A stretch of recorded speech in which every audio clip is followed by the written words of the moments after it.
pledge allegiance to the flag of the United States of America and to the republic for which it stands, one nation, under God, indivisible, with liberty and justice for all. Please bow your heads. Heavenly Father, we begin a new year, a year filled with great need and expectation. With your blessing, we know there will be fulfillment. Your redemption and wisdom shall always conquer our toughest challenges. As in Hebrews 11:1, now faith is the substance of things hoped for, the evidence of things not seen. Lord, last we ask for protection of our troops and any of our brothers and sisters who put themselves in harm's way for the greater good. Amen. Amen. Amen. Thank you. All members of a council are in attendance this evening. We have no expenditures to ratify. Do we have any communications? No communications? Okay. Opportunity now for any citizen to comment or address this council on any subject which is not on this evening's agenda. Mayor Would Kavanaugh, I do have one speaker, Okay. Wally Campbell.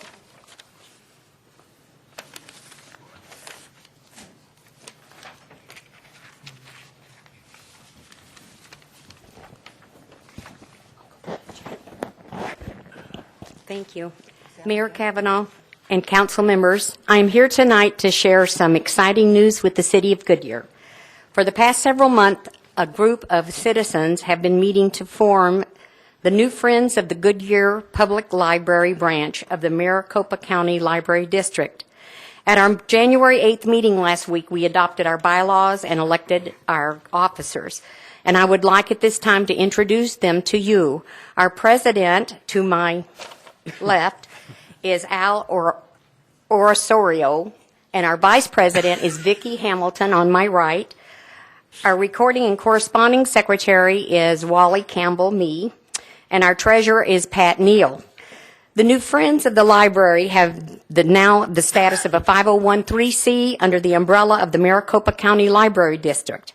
The purpose of our new Friends shall be to focus public attention to the library services, facilities, and needs, to encourage donations, gifts, endowments, and bequests to the library, as well as raise funds to provide for special programs and exhibits.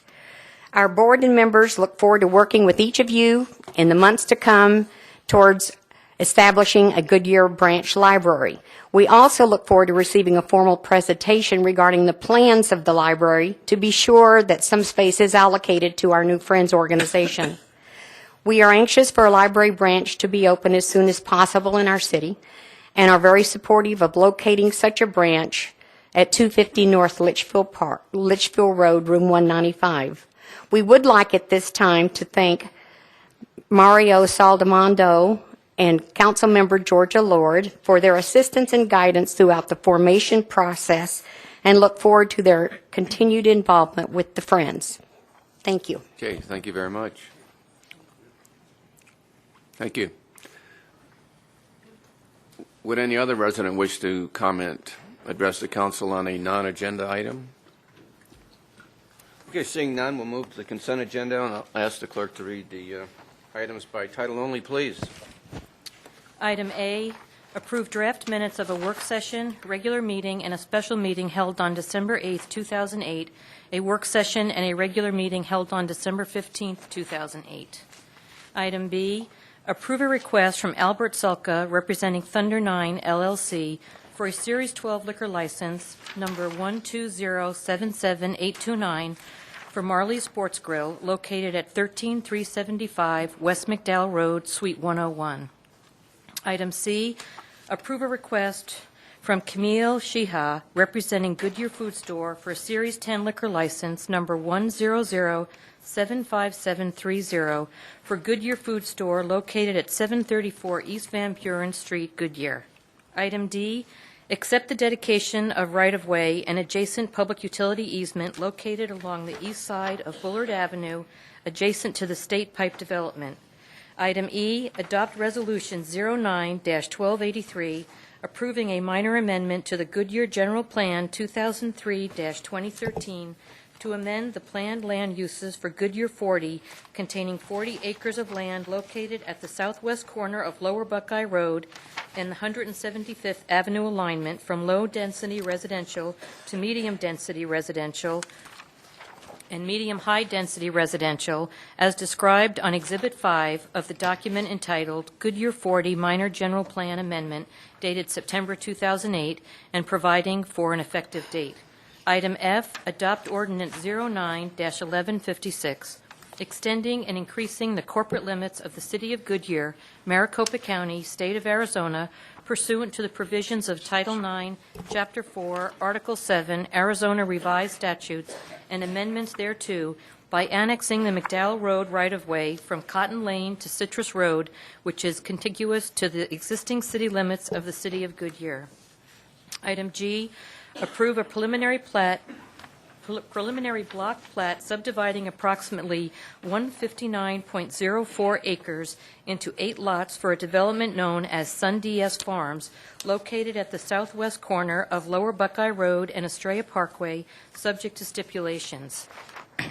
Item H, adopt ordinance 09-1157, amending a portion of the Estrella Phase 1 planned area development for parcels 12, 14, and 45 to redesignate 136.8 acres from pad office to pad horizontal mixed use to facilitate development of the Estrella North Community Service Corps, generally located at the northwest, northeast, and southeast corners of Estrella Parkway and Cotton Lane, adopting supplementary zoning map number 08-009 to provide for the zoning amendment, providing separability, and providing for an effective date. Item I, renew the City Council's previous policy on military supplemental pay and benefits for activated military employees to sunset January 22, 2011. Item J, accept the dedication of rights-of-way and adjacent public utility easements along Litchfield Road, El Cielo Street, and Lower Buckeye Road adjacent to the Goodyear Point Commerce Center development.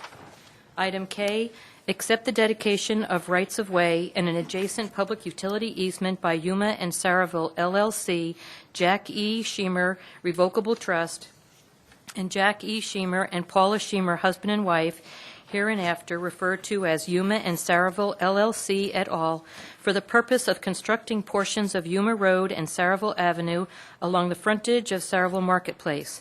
As part of this transaction, Council authorized the city to issue an easement to Roosevelt Irrigation District, RID, for the use, operation, maintenance, and/or repair of irrigation facilities.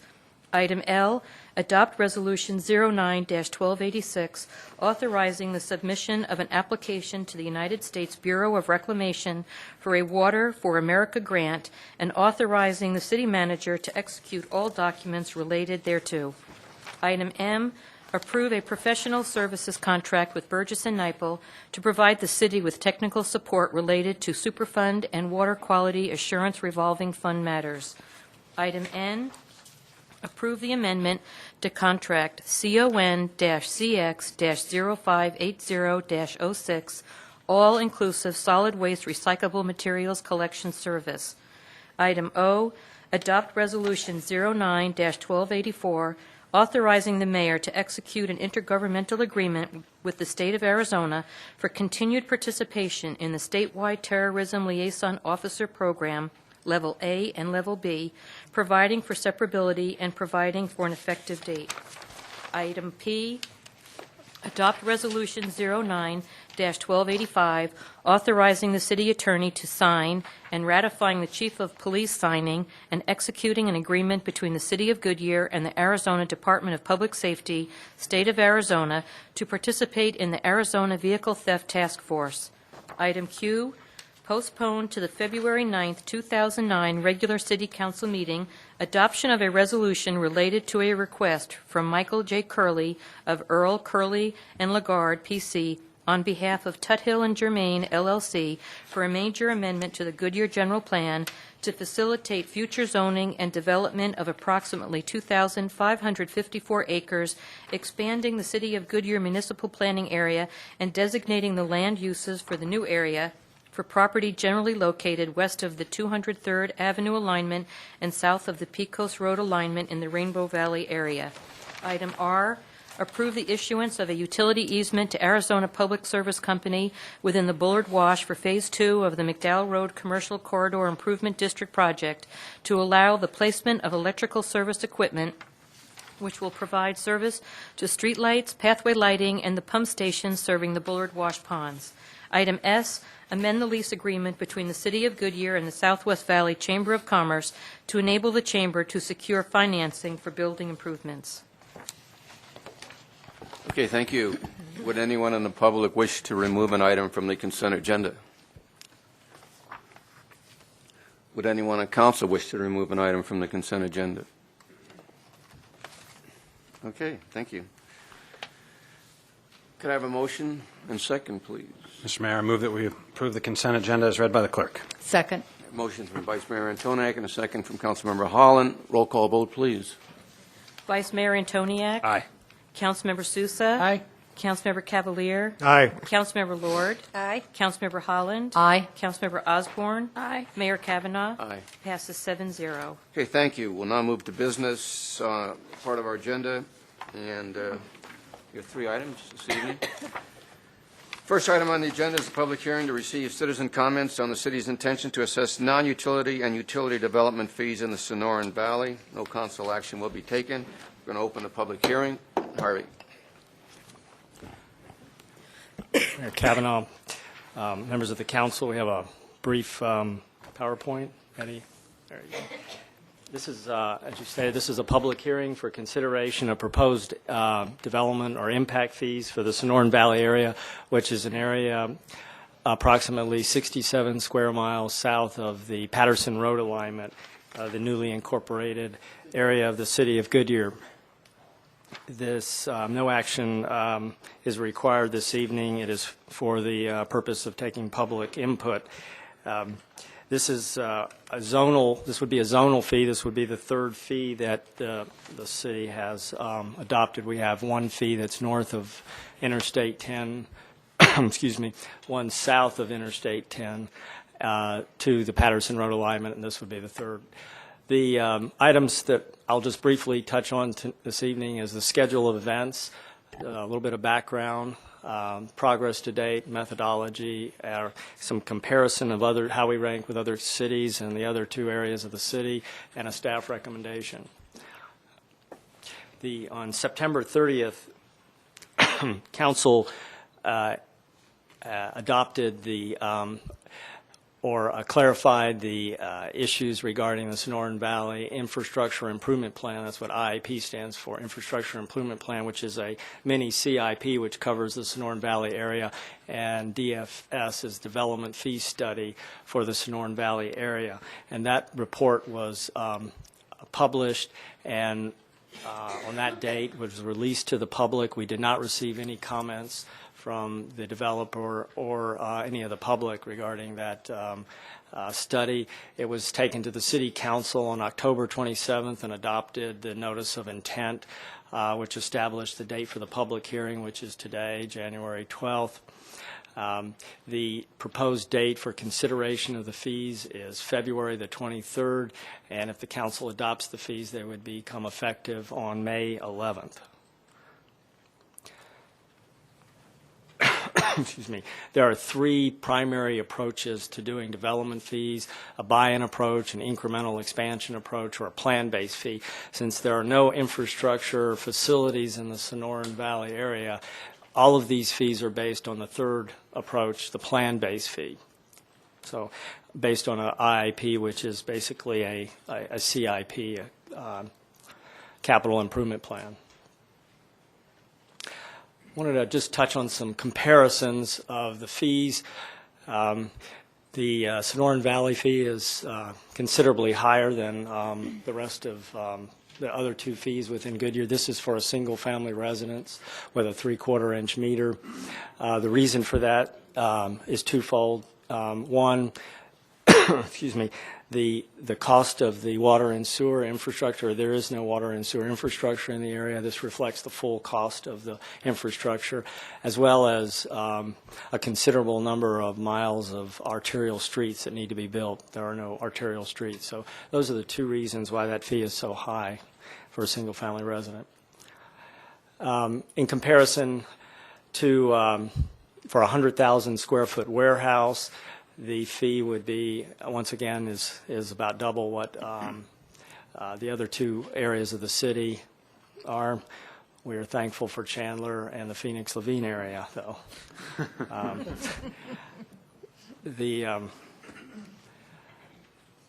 On a multifamily complex with 300 units, you'll see the fee. These are development fees, $3.3 million in the Sonoran Valley area and the north and south of Goodyear. Once again, Chandler beats us out there. For a 10,000 square foot retail, the fees, here are the fees with it assumes a certain meters, what type of meters, how we rank within the valley. And for a 50,000 square foot manufacturing facility, once again, the Sonoran Valley is higher than the rest of the city. The recommendation that the staff will be bringing forward is that these fees as presented in the IIP and the development fee study be adopted on February 23rd and implemented on May 11th. And these fees represent the maximum allowable that the council can impose. The council can reduce the amount of fees but cannot increase it. There is an automatic adjustment built in to the ordinance in the adoption of the fees where it will not come back before the council. Will still go through a process of notifying the public and based on an annual escalator. And then typically we do review our fees every 2 to 3 years. That concludes my comments. If there are any questions of council or if the public has any questions. So it's a public hearing. Thank you. Okay, it's opportunity now. Again, this is a public hearing for the public to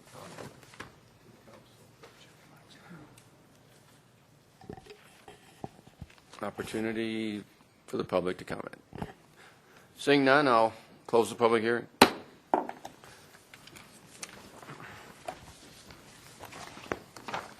The next item on the agenda is to consider adoption of an ordinance to amend articles of the zoning ordinance to provide standards for donation drop-off boxes. And Anna Blackender, you're up.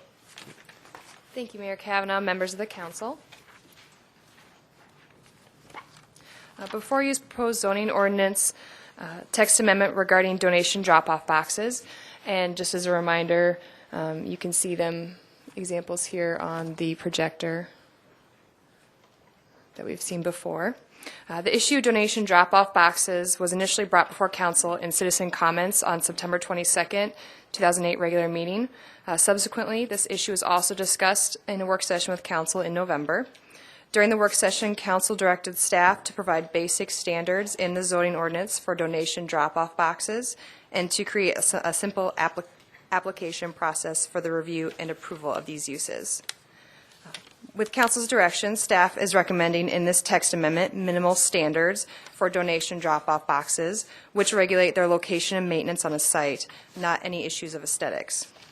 Staff has also begun drafting an application and related customer information specifically for donation drop-off boxes. The application and required information will provide a way for staff to review, approve, and track the boxes within the community. And here you can see our drafted application for the donation drop-off boxes. As you can see in the proposed zoning ordinance text amendment, a definition is provided for the donation drop-off boxes in Article 2, and a donation drop-off boxes section was created in Article 8.2 to provide regulations for the use. The standards are minimal and mainly concerned with locating the boxes safely on a site, providing clear identification of who operates the box, and providing regulations requiring maintenance of the area outside of the box so that it is free of litter.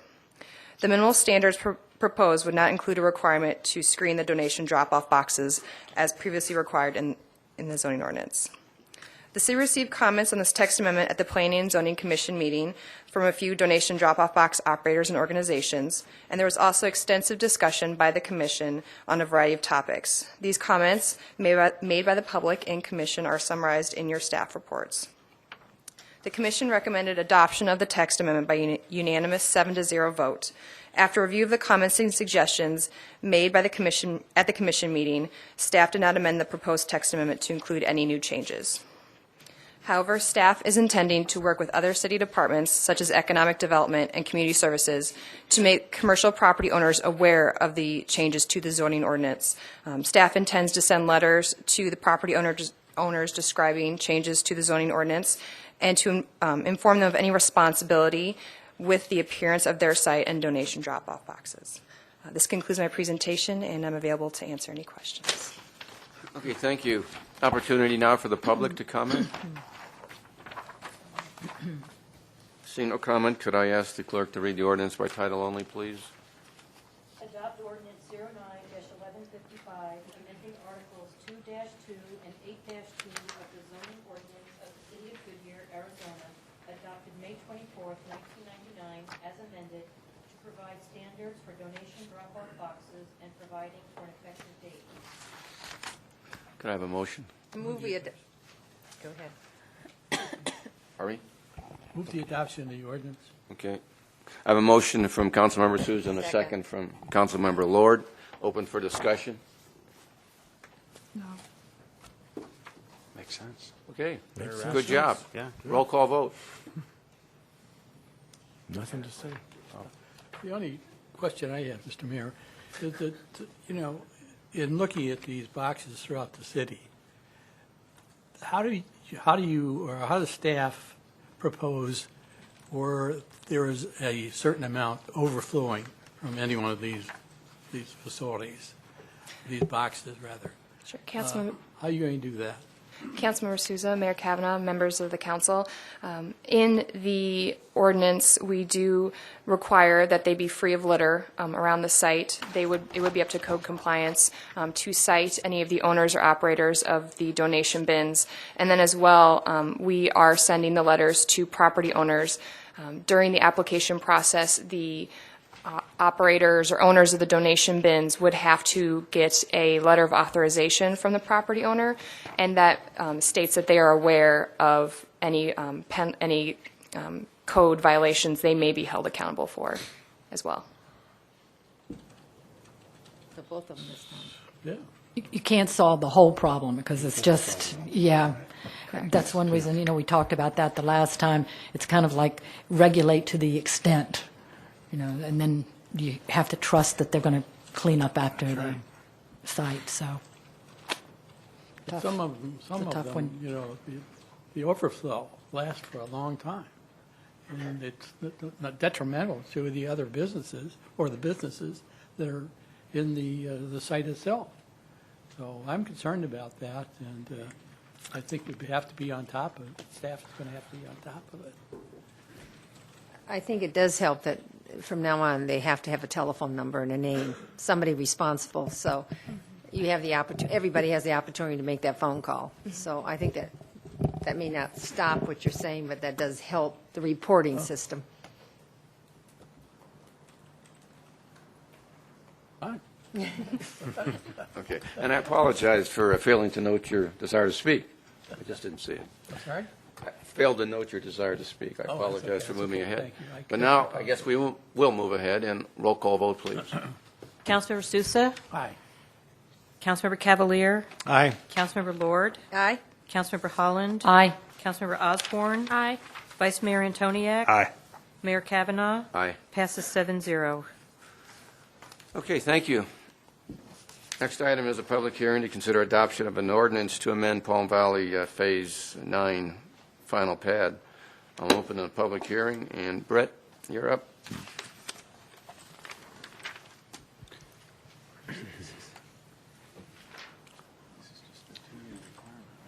Yes.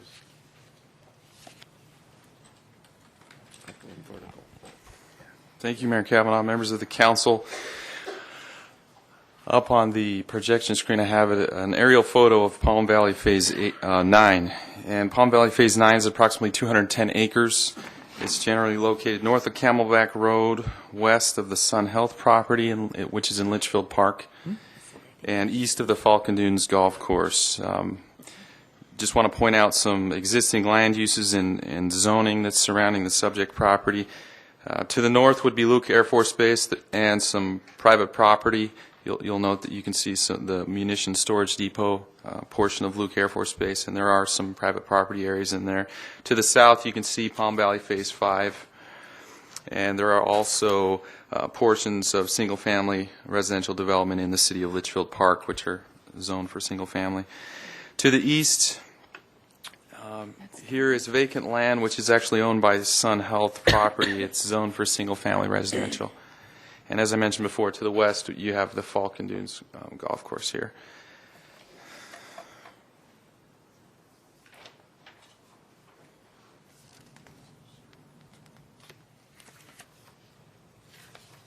Okay, now we have the lotting exhibit for Palm Valley Phase 9. And just for reference, we have Camelback Road right here. So the Sun Health area would be over here.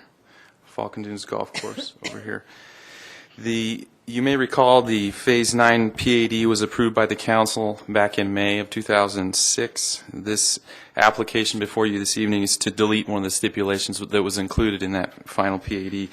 And that was stipulation number 55, which required the developer, Suncor, to commence vertical construction within the area within 2 years. And the stipulation also noted that failure to commence construction within that time frame would be cause for the City Council to rescind the zoning. And on April of 2008, representatives of Suncor came to the city and noted that due to the downturn in the real estate market, they were not planning to commence vertical construction on Phase 9. And they also noted that stipulation number 55 was not consistent with stipulations in place for other PADs in the city. And staff is in agreement with that. Stipulation 55 is not consistent with stipulations that are typically attached to PADs in the city of Goodyear. Stipulation number 55 is not considered warranted or necessary, and staff recommends that it be removed through this PAD amendment. Staff will not typically recommend this stipulation on zoning cases unless there's a specific need to condition the development timing of the property. And we don't need to do that here in this case. And wanted to mention that the Planning Commission met on June 18th, and at that meeting there was an individual who spoke. There is a property owner to the north of this site who claimed that he did not have adequate access to his parcel. At the time, he was accessing his parcel through portions of Luke Air Force Base. And so subsequent to the Planning Commission meeting, staff has been meeting with Suncor and also this property owner to try to accommodate an easement that would make Suncor happy and would also work for the city of Goodyear. And it would be able to give this property owner the access that he needed. And that's why it's taken us a handful of months to get back to you since the Planning Commission in June. So in an effort to provide means of access, Suncor has agreed to provide an access easement through Palm Valley Phase 9. And so there is an access easement which would link Camelback Road. It would follow the section line on this side of the property here and would connect up to the area of private property. So this concludes the presentation by staff. Staff is available to answer any questions that you might have, and also Mitch Rosen with Suncor is also available to answer any questions that you might have. Okay, thank you very much. Would the applicant like to add any comments?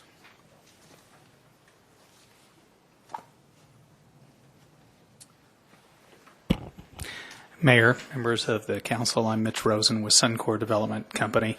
I wanted to publicly thank both staff and the Planning Commission who worked, as Brett said. We were in front of the Planning Commission in June, and we're in front of you now in January. So there was some work that was done in the interim, and your staff and the Planning Commission did an excellent job in fostering this through to where we are tonight. So I just wanted to publicly thank them. Okay, thank you very much. I think you put a smile on Gary's face. I'm kidding. I said, I think you put a smile on Gary's face. Commissioner Belzer. Okay, opportunity now for the public. This is an open hearing. Any comments from the public? Yes, sir.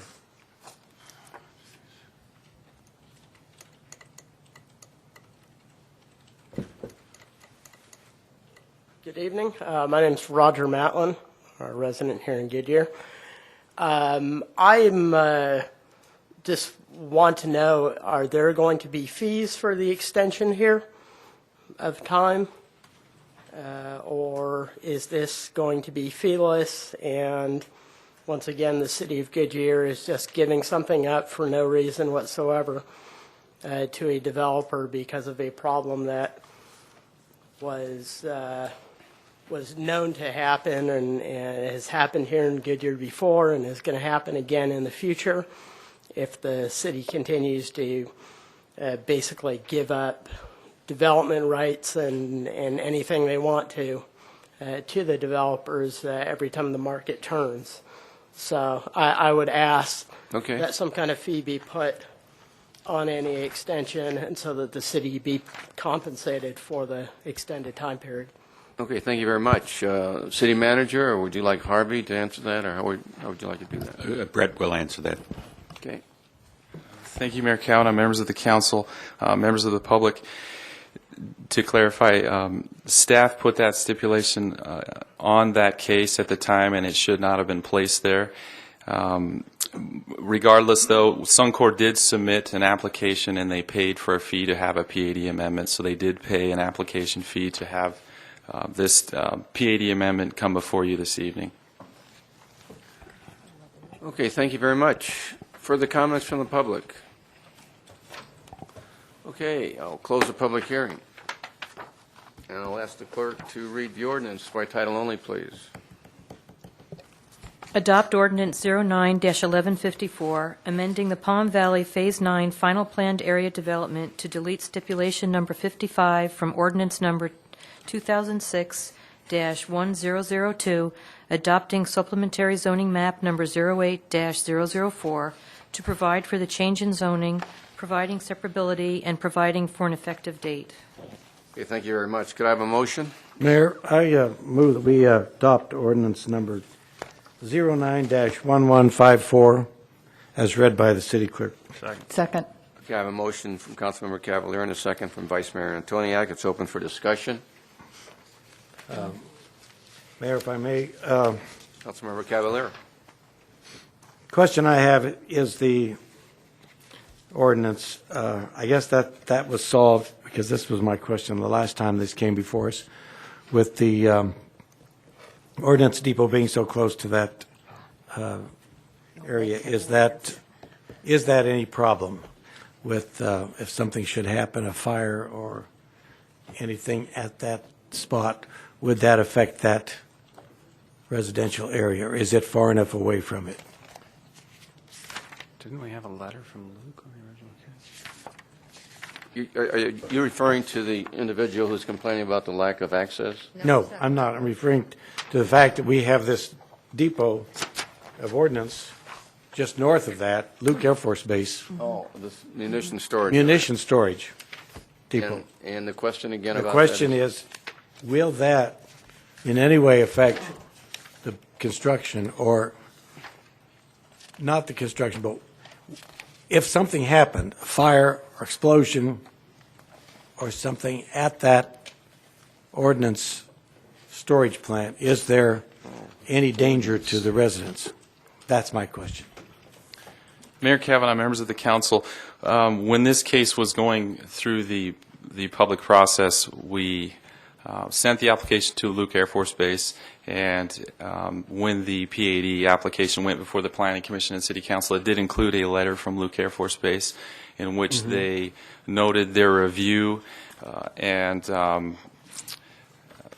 I guess I don't want to say sign off, but they reviewed it, they commented, they noted that They worked with Suncor to make sure the homes were an adequate distance away from the munition storage, and you'll note that's why there's an arc here, which it's a certain distance from those buildings that you saw on the aerial photo exhibit.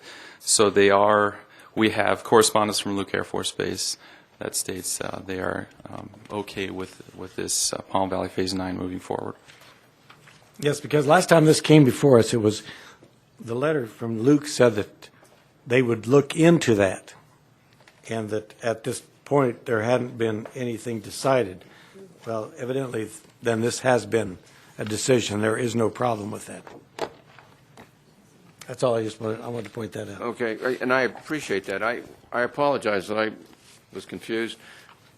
You said ordinance, and I thought you said ordinance. So I apologize. My fault. No, I'm sorry, my pronunciation is No, you were correct. I just wasn't ready for the word, I guess. munitions, okay? No, you How's were that? No, Things you that were. blow up. You Things were that right. go boom. Okay. I compliment you on using the word, actually. Hey, we music teachers know a little bit about explosions, you know. We have 4th of Julys too, you know. As I recall, there was a letter from Luke Air Force Base relative to this property north of the, excuse me for just a minute, Paul Valley 9. At the time that we were discussing property at that particular time. And we questioned the seriousness of the municipal dump being close to residents. And the letter stated that they assured us that there was no danger anywhere to the properties. Thank you, Mr. Mayor. Okay, thank you. Further comments from the council? Okay, I have a motion. Do I? Yes, you do. Yeah, I do. Yes, you do. Motion. Roll call vote, please. Councilmember Cavalier, Aye. Councilmember Lord, Aye. Councilmember Holland, Aye. Councilmember Osborne, Aye. Vice Mayor Antoniak. Aye. Councilmember Sousa, Aye. Mayor Kavanaugh, Aye. passes 7-0. Okay, thank you very much. Opportunity now for council to comment on any current event they'd like to brief us on. I just want to say I attended the ComStat briefing. Chief came before us, and it was really exciting to see how a computerized program has just sort of revived the safety of Goodyear.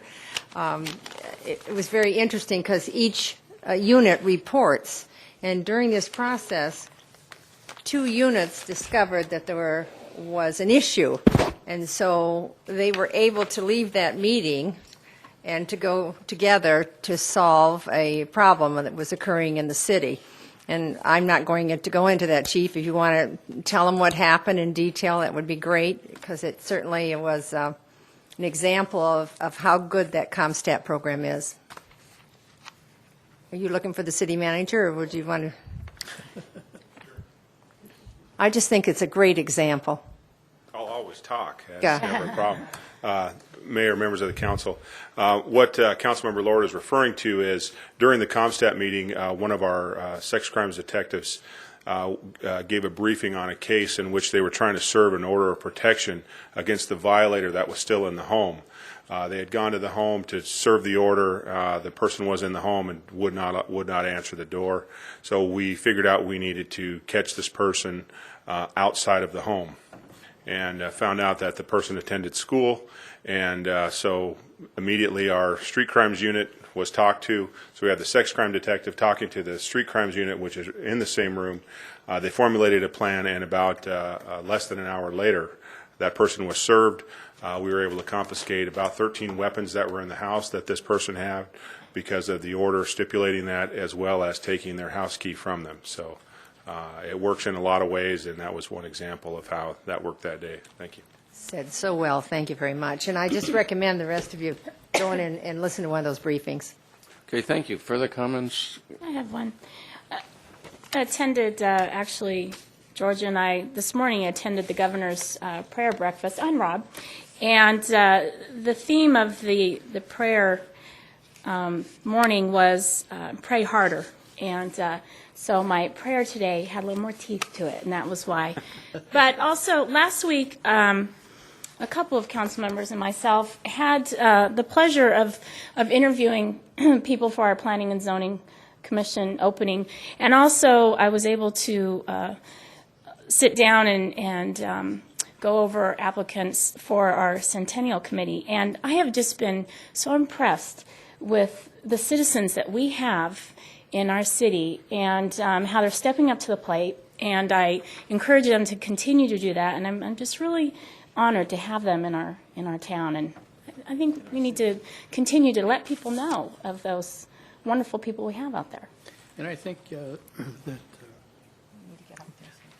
that letters were sent out to each one of the applicants,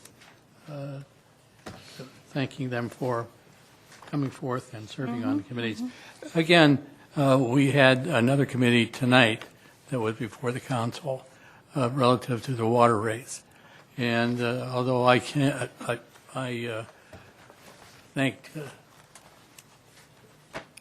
the director for his presence, I neglected to comment and compliment those serving on the committee as well. And I reiterate what you said. It's unbelievable the amount of talent we have in this city. And I think that, from here on in, like, as we've done in the past, that the committee is the direction that we should go, because this is where the talent comes out.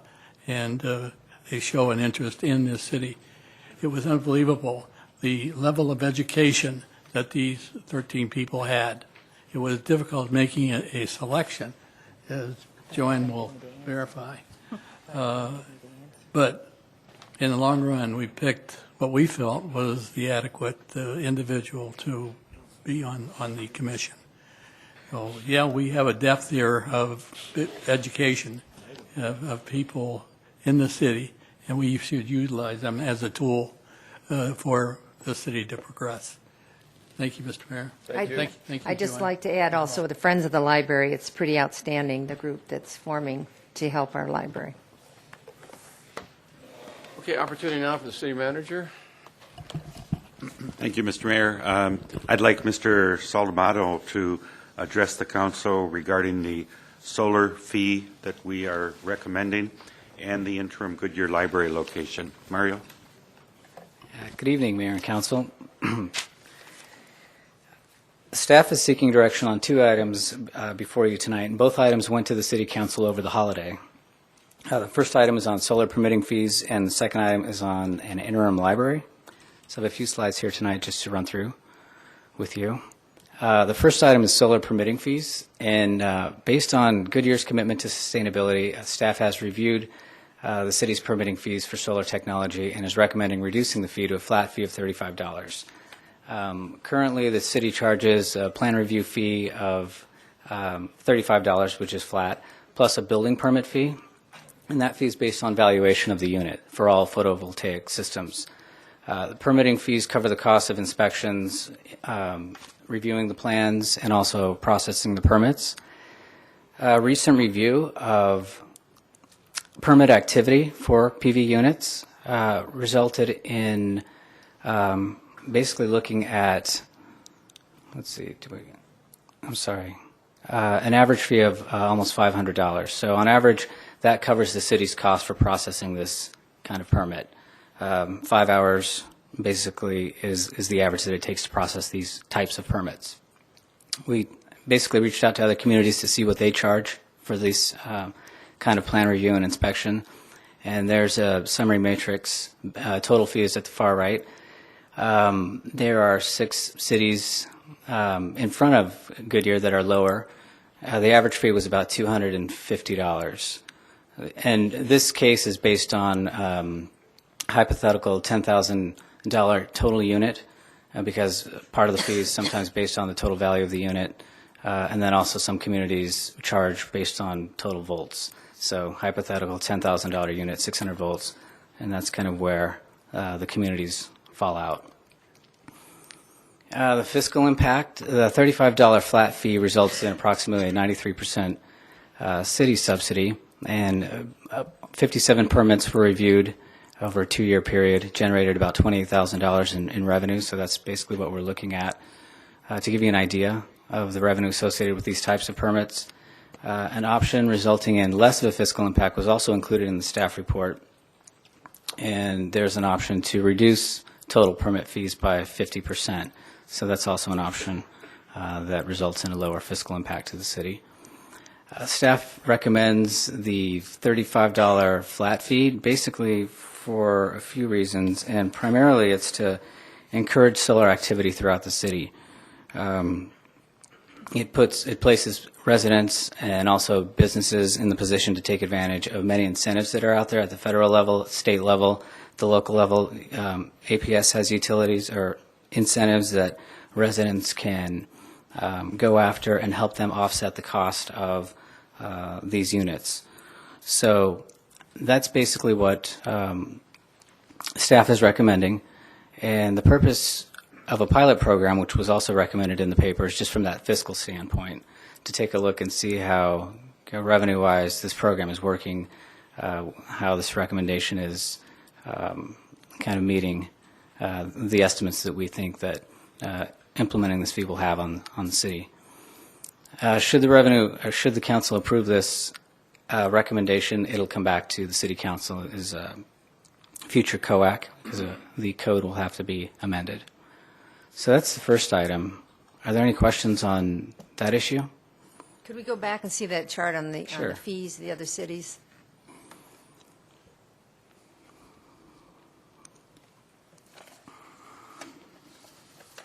So do those fees include construction sales tax or no? No, this is just the fee associated with the solar unit. It has that's it. Did we consider other green technologies, if you will? Did we consider waiving Mario? fee?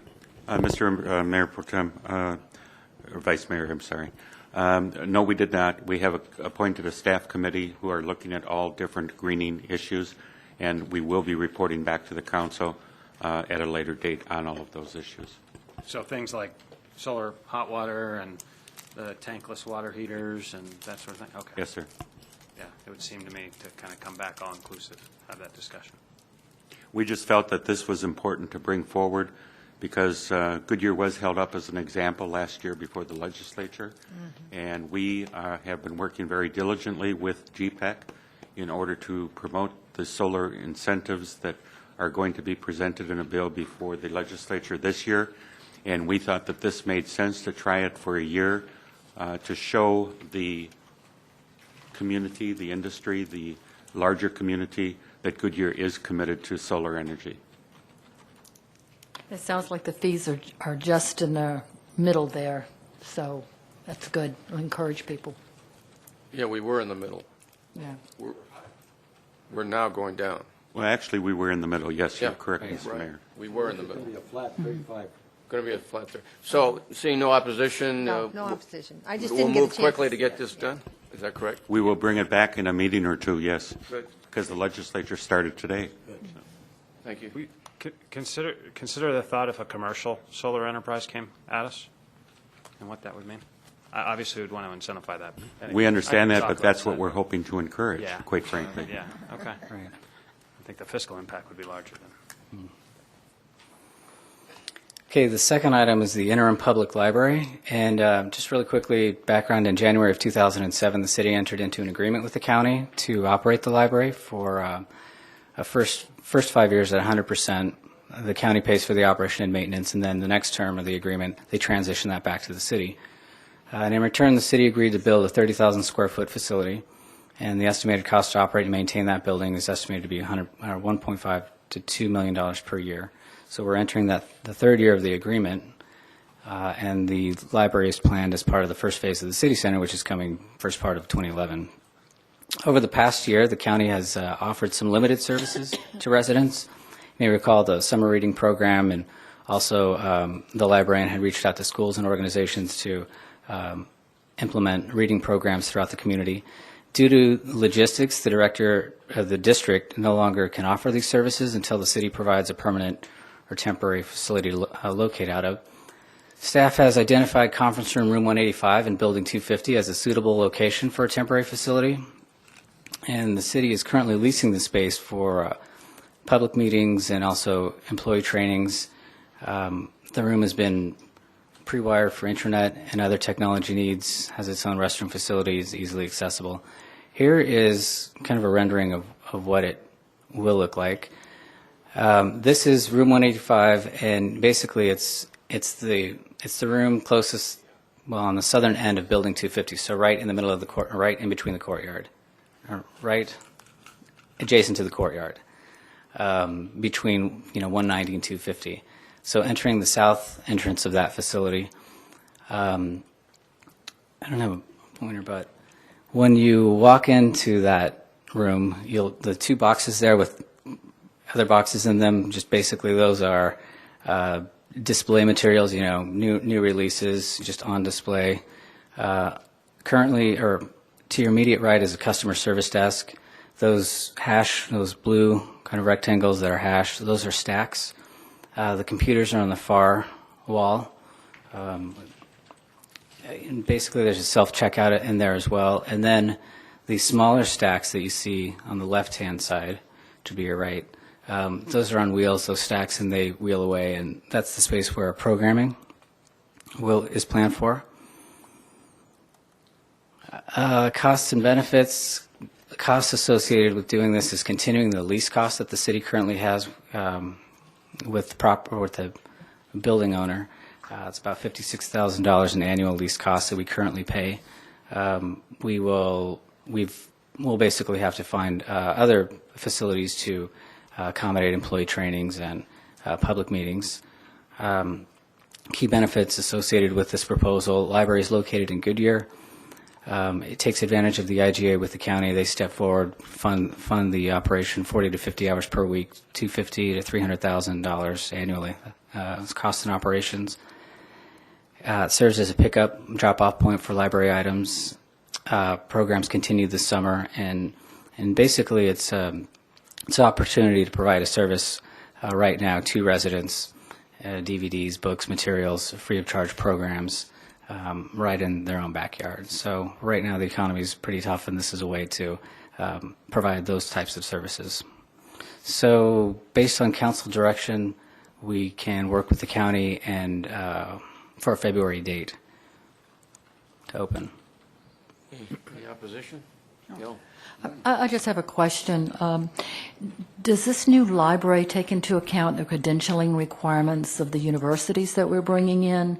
Because that's one of the issues that they have, and I noticed that, of course, we open for classes, and they have made it very clear when it comes up to get their credentials that they need to become a full, viable accreditation. Thank you, Frank. That's kind of like munitions, we've got to use this for help each other. But there was some concern there when I talked with them before that we wouldn't be able to meet their requirements and they have to have a certain amount and a certain titles of books in that library. And I didn't know if we had been working with them or do we have a date that we might need before we have to supply this? We're working with the colleges on the permanent facility. I think the question's related to opening the regional facility of 30,000 square feet. The consultant has kind of a space plan prepared. We'll be reaching out to the colleges to seek feedback to see what's missing and so forth to make sure that their needs are addressed in the new building. This space is basically, it's about 1,400 square feet, and it's a place for general circulation, public, books. There's some computers and so forth, but really not. The idea with this proposal is not to. It doesn't really accommodate, I believe, the colleges at this point in time. We're basically chasing that as part of the regional facility that opens in 2011. Okay, and the timing will be adequate for them? I mean, we don't have to have it before then? Yes, it is. It is adequate. It's adequate for them. Yeah, because I remember they were making that clear that the requirements for them, they couldn't have anything online because the accreditation committees were still working from the old concepts that you must have a book in the library. So Yeah, they're not ready to move forward yet. But I just wondered if the timing was right, so thank you. Thank you, John. North Central hasn't. Further discussion or comments? Councilmember Souza? Thank you, Mr. Mayor. Mario, can residents contribute books to the library? Can they? Pardon me? Can residents Absolutely. contribute books to the library? Yes. Good. Thank you. Okay, sounds like we want you to move ahead. Okay, will do. Thank you. Mr. Mayor, members of the council, one last item I just want to bring up, it wasn't on the agenda, was the parking lot at 225 Litchfield, North Litchfield, across the street from City Hall. You'll recall that on November 17th, we were before you with the recommendation for a special use permit for the new church. During the neighborhood meetings, there were some objections or questions about the fire lanes and whether or not we could have speed bumps installed. We did check with the fire marshal, and they investigated the site. And we have a code, the city code requires that they prohibits any speed bumps in a fire lane. So it is concluded that we cannot have speed bumps in that particular thing. So I asked the question, well, what about the Fry's across the street and other places that have it? We have 10 facilities in town that have non-compliant speed bumps. We have worked with them and have solved the problem in 3 of the locations, and we are still working with the other 7. So I just wanted to let you know that we did check it per your direction. We found that we cannot require speed bumps in the church area, and that we're also working to remove the other speed bumps that are in town. And you might have noticed that, for example, over at the new development where Mervin's and so forth was, they had speed bumps in, and then they removed them.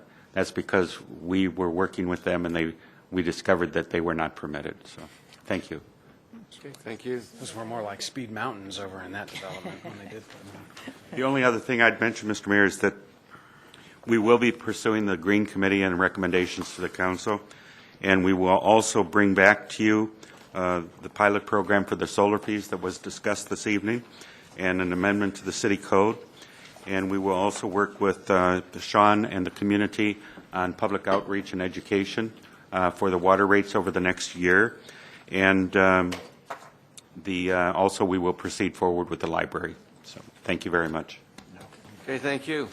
Would any of the council members like to direct an inquiry of staff? Meeting adjourned.